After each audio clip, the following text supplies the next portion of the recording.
தந்த அதிகாலை ஏவடுத்தி உள்ள எல்லாருக்கும் புத்தி உள்ளவா.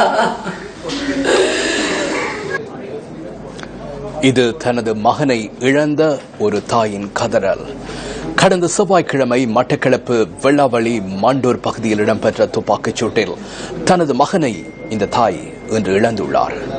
நல்லாட்சி நிலவுகின்ற இந்த கால பகுதியில் தனது மகன் யாரால் சுட்டுக் கொல்லப்பட்டான் என்பதே இந்த தாயின் கேள்விக்குறியாகியுள்ளது. சமாதானம் இருந்து எல்லாரும் ஜகஜமாக வாழ்றோம். அப்படி இருக்க ஆயுதத்தோட வந்து என் பிள்ளைய இப்படி செய்யறதுக்கு அதுதாங்க இதுக்கு தக்கன நடவடிக்கை எடுத்து காட்டணும்.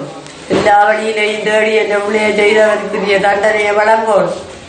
என் பிள்ளை செய்தவனையும் காட்டி தரணும் எனக்கு. அப்படி செய்தாதான் இன்னும் இருக்கிற பிள்ளைகளுக்கு எல்லாம் படிப்படியாக இருக்கும். நாவிதன்வெளி பிரதேச செயலகத்தின் சமூக சேவை உத்தியோகத்தரான சத்யானந்தன் மதிசயன் கடந்த செவ்வாய்க்கிழமை மட்டக்களப்பு வெள்ளாவளி மண்டூர் பகுதியில் உள்ள அவரின் வீட்டில் இருந்த சந்தர்ப்பத்தில் சுட்டுக் கொல்லப்பட்டார். மோட்டார் சைக்கிளில் வந்த இனம் தெரியாத இருவர் சமூக சேவை உத்தியோகத்தருடன் சிறிது நேரம் கதைத்துவிட்டு அதன் பின்னர் துப்பாக்கி பிரயோகம் மேற்கொண்டதாக சமூக சேவை உத்தியோகத்தரின் மனைவி தெரிவித்தார். மோட்டார் சைக்கிளில் வந்தாங்க. அரசில் அம்மா நான் வங்காளி இருக்கிறேன், வருத்தம் பார்க்காத வாராங்கன்னு சொல்லி அம்மா சொன்னாங்க. நானும் வந்தேன். உடனே வேறு அவங்களும் வந்து வந்து இருந்துட்டாங்க கதிரையில். நான் சொன்னேன் நீங்கள் இருங்கன்னு சொல்லு. இல்லை நான் இருக்கல, நான் நிற்கேன், அவர் இருக்கட்டும்ண்டு.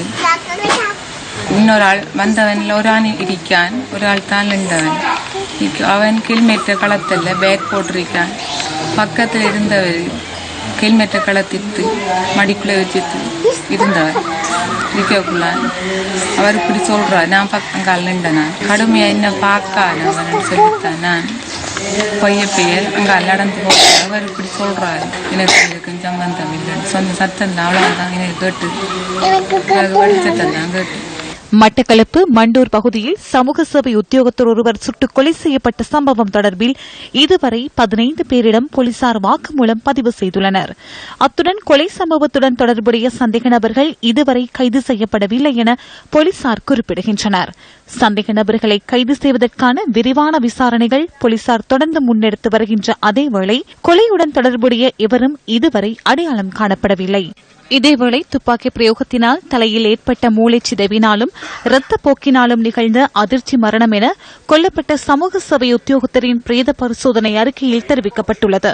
தலையின் இடப்புறமாக துப்பாக்கி தோட்டா துளைத்து வலப்புறம் காதுக்கு அருகால் தோட்டா வெளியேறிய அடையாளம் தலையில் காணப்படுவதாக களுவாஞ்சிக்குடி ஆதார வைத்தியசாலையின் பணிப்பாளர் கூறினார்.